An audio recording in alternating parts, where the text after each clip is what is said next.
ఇదంతా కూడా గమనిస్తూ ఉన్నాడు. ఎవరు గమనిస్తున్నారు? జమీందారు గారు గమనిస్తుంది. వెంటనే గేటు దగ్గర ఉన్నటువంటి నౌకర్ని కాకేసి ఆ అబ్బాయిని తీసుకురండి, ఇటు వెళ్ళండి అని చెప్పారు. అప్పుడు ఆ గేటు కాడ ఉన్నటువంటి వాచ్మెన్ ఆ శివశంకర్ని పిలిచి జమీందారు గారు రమ్మంటున్నారు మిమ్మల్ని అని చెప్పి రమ్మన్నారు. వెళ్ళారు. ఆ ఉద్యోగం ఇచ్చేది ఆయనని ఈయన తెలియదు. వెళ్ళి నమస్కారం చేస్తే, ఈ రోజు నీకు ఒక అదృష్టం వరించిపోతుంది, నేను ఈ ఆలయానికి గుమస్తా కావాలని మేము పేపర్లో ప్రకటన చేశాం, కానీ నిన్ను చూస్తే చాలా మంచి వ్యక్తిలా కనిపించావు. ఉదయం నుంచి చూస్తున్నాను, రాయిని అందరూ చూసి వెళ్ళిపోతున్నారు కానీ ఎవరో తీసి పక్కన పెట్టలేదు, నువ్వు ఎందుకు పెట్టావు అని అడిగితే, ఎవరైనా తన్నుకుని పడిపోతే దెబ్బలు తగులుతాయి కదా, వారు ఇబ్బంది పడతారని నేను తీశానని చెప్పి ఆయన చెప్పేసరికి, ఎవరో ఇబ్బంది పడతారని ఎంత ఆలోచిస్తున్నటువంటి నువ్వు, ఇంత మంచి మనసులో నువ్వు ఈ ఆలయాన్ని నీ చేతిలో పెడితే నువ్వు ఈ ఆలయాన్ని సంరక్షిస్తావు, ఆ స్వామివారిని కరుణా కటాక్షాలు పొందుతావని చెప్పి ఉద్యోగం నీకే ఇస్తున్నానని చెప్పి ఆ శివశంకర్ అనేటువంటి వ్యక్తికి 50,000 రూపాయలు ఉద్యోగం, పైగా శివసేవ. ఎందుకంటే ఆయన ఆల్రెడీ శివభక్తుడు కాబట్టి ఆయనకి ఇష్టమైనటువంటి శివసేవ చేసేటువంటి అదృష్టం, పైగా ఆయన కోరుకున్న దానికన్నా ఎక్కువ 3 రెట్లు జీతం కూడా ఆయనకు వచ్చేలాగా శివానుగ్రహం కలిగింది. అలాగా ఆయన కోరిక తీరడం జరిగింది. కాబట్టి మనం కూడా చిన్న మంచి పని అయినా సరే, చిన్న పని అయినా సరే, ఏదైనా ఎవరికైనా సహాయం చేయాలని అనుకుంటే మనం పెద్ద బహుమతి ఆ భగవంతుడి దగ్గర నుంచి మనం అందరం కూడా పొందుతామని చెప్పి మీ అందరికీ తెలియజేసుకుంటూ, ఓం నమః శివాయ, ఓం నమః శివాయ, ఓం నమః శివాయ. అలాగే అతనికి ఆ ఉద్యోగంతో పాటు ఇంకో మాట కూడా చెప్పాడట, నేను 10 కోట్లు పెట్టి భగవంతుడు కట్టుకున్నాను, నా కొడుకులిద్దరూ అమెరికాలో ఉంటారు, నేనేమో సంవత్సరం 2 సంవత్సరం అయిపోయింది, ఇంకో సంవత్సరంలో నేను కాలం చేస్తాను, నువ్వు శివాలయానికి దగ్గరగా ఈ మేడలోనే ఉండి మీ కుటుంబం అంతా ఈ శివసేవ చేసుకోమని చెప్పి ఆ మేడ కూడా ఆయనకి ఇచ్చేయడం జరిగిందండి. ఒకసారి చప్పట్లో ఉండండి. చిన్న ఇంట్లో ఉన్నటువంటి వాడికి పెద్ద ఇల్లు ఇచ్చాడు ఈశ్వరుడు, తక్కువ జీతంతో ఉండేటువంటి ఆయనకి ఎక్కువ జీతం కూడా ఇవ్వడం జరిగింది. కాబట్టి పరమేశ్వరుడు అనుగ్రహం అలా ఉంటుంది కనుక శివయ్యను నమ్మిన వారు ఎప్పుడూ కూడా మోసపోరు. అలాగే శివయ్య అంత అలాగా వరాలు ఇవ్వడానికి కారణం అమ్మవారు. ఏ బిడ్డ కష్టపడినా మన తల్లి ఎలా మరి కంగారు పడుతుందో, అలాగే ఈ తల్లి కూడా మనకి ఏ ఇబ్బంది వచ్చినా కంగారు పడుతూ మన కష్టాలన్నీ కూడా తీర్చడానికి అమ్మవారు అయ్యేవారు కూడా మనందరికీ కూడా సిద్ధంగా ఉన్నారు కనుక అందరూ కూడా ఆ పార్వతీ పరమేశ్వర అనుగ్రహం పొందాలని వారం సత్సంగానికి వచ్చి అద్భుతమైనటువంటి సత్సంగ కార్యక్రమంలో నామస్మరణ చేసి అనేకమైనటువంటి విషయాలు అందరూ కూడా తెలియజేసుకుని ఆ యొక్క తెలుసుకుని అమ్మవారి ఆశీస్సులు పొందుతారని కోరుకుంటూ, శ్రీ ఆదిపరాశక్తికి, అఖిలాండ కూడా బ్రహ్మాండ నాయకి, శ్రీ పరాశక్తికి ఓం నమః శివాయ, ఓం నమః శివాయ, ఓం నమః శివాయ. అలాగే మన మీ అందరి ఇళ్ళ కాడ తులసి మొక్క ఉందమ్మా, లేనటువంటి వారు ఎవరన్నా ఉన్నారా? అందరూ ఉన్నారా? తులసి మొక్క వేసుకోవాలమ్మా, ఎందుకంటే పొద్దుటే చెప్పడం జరిగింది. తులసి మొక్క, తులసి దళం, తులసి మొక్క మన ఇంట్లో ఉంటే ఎంత అద్భుతమైన శక్తి ఉంటుందో ఇంకొక పొద్దుటే చెప్పాను, మళ్ళా ఒకసారి ఈ రోజు చెప్దాం. కార్తీక మాసం కనుక హరిహరులకు ఇష్టమైనటువంటి నెలలో పరమేశ్వరుడి గురించి చెప్పుకున్నాం. ఇప్పుడు శ్రీమన్నారాయణ గురించి కూడా 2 విషయాలు తెలియజేసుకున్న తర్వాత ఈ పిల్లలు చిన్న పిల్లలు వచ్చారు కాబట్టి ఈ రోజు పూజా కార్యక్రమాలు చేయించుకుని మావిడాళ్ళ నుంచి విచ్చేసినటువంటి ఈ దంపతులు ఇద్దరు కూడా ఆ మెమోటోస్ ఇవ్వడం జరుగుతుంది. శ్రీ ఆదిపరాశక్తికి, అఖిలాండ బ్రహ్మాండ నాయకి ఓం శక్తి. తులసి దళం అంటే ఆ యొక్క వెంకటేశ్వర స్వామి వారికి చాలా చాలా ఇష్టం. ఆ తులసి దళాలతో పూజిస్తే ఆయన పులకించిపోతారు. మారేడు దళంతో పూజిస్తే పరమేశ్వరుడికి ఆనందం, తులసి దళాలతో పూజిస్తే నారాయణ స్వామికి, ఆ యొక్క వెంకటేశ్వర స్వామికి ఎంతో ఆనందం అనమాట. ఒక పెద్ద ఆయన వృద్ధ బ్రాహ్మణుడు ప్రతిరోజు కూడా గోవిందనామాలు చెప్పుకుంటూ ఇంట్లో తులసి దళాలతో స్వామివారిని పూజిస్తూ ఉండేవారట. ఆయన చదువుతూ ఉంటే చాలా అద్భుతంగా ఆ యొక్క నామం చెప్తూ ఉండేవారు. శ్రీనివాస గోవింద, శ్రీ వెంకటేశ గోవింద, భక్తవత్సల గోవింద, భాగవత ప్రియ గోవింద, గోవింద హరి గోవింద, గోకుల నందన గోవింద. పొద్దుట గొప్పవారాన్ని లలితపారాయణం చేశారండి. మన మాతలో వెళ్ళి ఒక 15 మంది వచ్చారు. లలితపారాయణం చేస్తే ఆయన కమేష్ వ్యాపారం చేస్తారు, తమ్మిరెడ్డి గారు అని చెప్పి మా బావగారే. ఇప్పుడు సీజన్ కాబట్టి ఒక 20 నిమిషాలు ఉంటాను, గబగబా పూజ చేసి నా పనికి నేను వెళ్ళిపోతాను అని చెప్పి మా ఆవిడ పూజ చేసుకుంటుంది మా మాత అని చెప్పి అన్నారు ముందు. కానీ మనం చెప్పేటువంటి ఆ భగవన్నామానికి ఎలా వశమైపోతారంటే 10:30కి వెళ్ళిపోతాను అన్న ఆయన 1:00 రాకుంటారండి అయ్యేదాకా. ఒకసారి చప్పట్లో ఉంటారు. అంటే కొంతమందికి ఆ భగవన్నామం వింటూ ఉంటే సమయం తెలియదు అనమాట, అలాగా లీనమైపోతూ ఉంటారు. ఆయన అలా గోవిందనామాలు చెప్పి లోపల పూజ చేస్తుంటే ఒక ఆకుకూరలు అమ్ముకునే, తోటకూర గోంగూర అమ్ముకునేవారు ఇన్నాళ్ళ గంపలు అట్టుకునే వచ్చేవారు. ఇప్పుడు అంతా కూడా ఆటో ఫ్యాషన్ అయిపోయింది. ఆటో మీద రావటం, మైక్ పెట్టేయటం, మనకు కావాల్సిన అందులో కలిగాడు. కానీ ఇది వరకు గంపలండి, అన్ని కూడా గంపలతో తెచ్చుకునేవారు.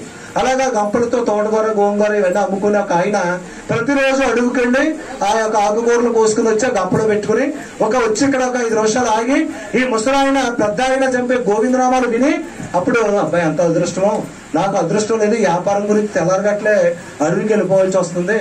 ఇప్పుడు మన సత్సంగంలో వచ్చేవాళ్ళు కూడా చాలా మంది వద్దాం అనుకున్నా కుదరదండి పాపం. కొంచెం దూరాలు ఊర్లో ఉండటం, కొంతమందికి కుదరక చాలా ఇబ్బంది పడుతూ ఉంటారు.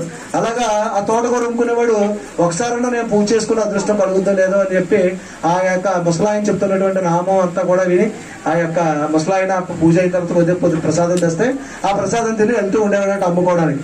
అలా జీవనం నడిపిస్తున్నారు. ఓ రోజు ఆయన అనుకున్నట్టు కాయగూరలు అమ్ముకునే అతను ఆ కోస్తూ ఉన్నటువంటి తోటకూర అది అడవులోకి వెళ్ళి కోస్తుంటే పక్కనే తులసి వనం కనపడిందట, ఒక తులసి చెట్టు. అప్పుడు ఆయనకు ఒక సంకల్పం వచ్చిందట, మనం పూజ ఎలాగా చేయలేకపోతున్నాం, కనీసం ఈ తులసి మొక్కలు ఈ దళాలన్నా తీసి మనం ఆయనకి ఇద్దాం, ముసలాయనకి, ఆయన పూజ ఇస్తాడు, అలాగన్నా మనకు పుణ్యం వస్తుందని చెప్పి ఆయన ఆ తులసి మొక్క దగ్గరికి వెళ్ళి తులసి పత్రి కోస్తూ ఉన్నాడు. ఆ ఆకుకూరల కోసం గంప దిక్కులు పెట్టాడు. ఈ లోపల ఒక తాసుపాము జాయిగా వచ్చి ఆ గంపలో దూరిందట. మంచి విషపూరితమైనటువంటి నాగపాము ఆ గంపలో దూరి ఈయన్ని కాటేద్దామనే ఉద్దేశంతో గంపలో నెక్కి ఉందన్నమాట. నెక్కుండేసరికి ఈయన తులసి దళాల కోసం ఇలా చేతితో పట్టుకున్నాడు. తులసి మొక్క ఇంట్లో ఎందుకు ఉండాలో ఇప్పుడు బాగా అర్థమవుతుంది అందరికి. ఆ తులసి దళాలు పట్టుకుని గంప దగ్గరికి వచ్చాడు. గంప దగ్గరికి వచ్చి గంప ఎత్తుకునేటప్పుడు చేతి మీద కాటేసి ప్రాణం తీయాలి, విధి రాత అలా ఉంది అక్కడ. వెంటనే ఆ తులసి దళాలతో గంప ఎత్తుకుంటుంటే ఆ పాము కాటేయలేదట. గంపను ఎత్తి మీద ఎట్టేసుకున్నాడు. ఈ ముసలాయన దగ్గరికి వచ్చాడు. ఈ ముసలాయన గోవిందనామాలు చెప్తూ తులసి దళాలతో పూజ చేస్తూ ఉన్నాడు. ఈ లోపల ప్రసాదం పెడతాడు కదా, అయ్యేదాకా అక్కడ వింటూ ఉన్నాడు. ఆ గంపను ఎత్తి మీద ఎట్టుకుని గోవింద గోవింద అంటూ నామం చెప్పుకుంటూ ఉన్నాడు. ఈ లోపల ముసలాయన వచ్చారు. వచ్చి ప్రసాదం ఇద్దాం ఉన్న సమయానికి చూసేసరికి ఆ యొక్క తట్టలోంచి పాము కాపాడుతుంది, చేతిలో తులసి దళం కనపడింది. ఒకసారి అలా చూశారు ఆయన, పాము చూశారు, ఈయన చూశారు. చూసి బాబు నువ్వు 5 నిమిషాలు అలా ఉండు, నేను ఇప్పుడే వస్తాను, గంప మాత్రం కింద పెట్టొద్దు, నువ్వు ఎలా ఉన్నావో అలాగే ఉండమని చెప్పి లోపలికి వెళ్ళాడు. ఈయన భగవంతుడి దగ్గర పీఠం దగ్గరికి వెళ్ళారు. భగవన్నామం చేసే వాళ్ళకి చాలా శక్తులు ఉంటాయి. ఎవరైనా సరే ఒక పూజ గాని ఒక సత్సంగం గాని విడవకుండా వారం ఒక సాధన చేస్తూ ఉంటే వారికి అద్భుతమైన శక్తి వస్తూ ఉంటుంది. ఆ వృద్ధ బ్రాహ్మణుడు ఎన్ని సంవత్సరాల నుంచో ఆ భగవన్నామ స్మరణ చేస్తూ ఉన్నాడు. ఆయన పిలిచాడటండి. ఎవరిని పిలిచాడో తెలుసా? సుబ్రహ్మణ్యేశ్వర స్వామి పాములకు మరి ఇది ఆయన గ్రహం ఉంటుంది, రాహు గ్రహం. మరి అందరూ కూడా బాగా వినడమ్మా, సుబ్రహ్మణ్యేశ్వర స్వామి అది అధిష్టాన దేవత రాహుగ్రహం అనమాట. రాహువు అంటే మనందరికీ తెలుసు, గ్రహాలు 9, అందులో రాహుగ్రహం. అది కాల సర్ప దోషం అని గట్ట అంటారు కదా, అలాగా ఆ రాహు గ్రహాన్ని ప్రార్థన చేశారట. వెంటనే వచ్చి రాహువు ప్రత్యక్షం అయ్యాడట. ఏంటి ఆ ముసలాయన కూడా ఎందుకు వచ్చావు నువ్వు ఏంటని చెప్పి ఈ పెద్ద ఆయన అడిగాడట డైరెక్ట్ గా రాహువుని. అడిగితే అయ్యా ఈ రోజు ఆయన కాలం తీరిపోయింది, ఈ రోజుతో నేను కాటేసి ఆయన ప్రాణం తీయాలి, విధిరాత అలా ఉంది, కాటేద్దామని వచ్చాను. కానీ ఈ లోపల ఈయన తులసి దళాలు చేతితో పట్టుకుని వచ్చి నన్ను ఎత్తుకున్నాడు, గంప పట్టుకున్నాడు. ఈ తులసి దళం చేతిలో ఉండగా నేను ఆయన ఏమి చేయలేను. ఒకసారి చూసారా, తులసి దళం చేతితో ఉంటే ఆ మృత్యువు కూడా ఆపేసింది అనమాట.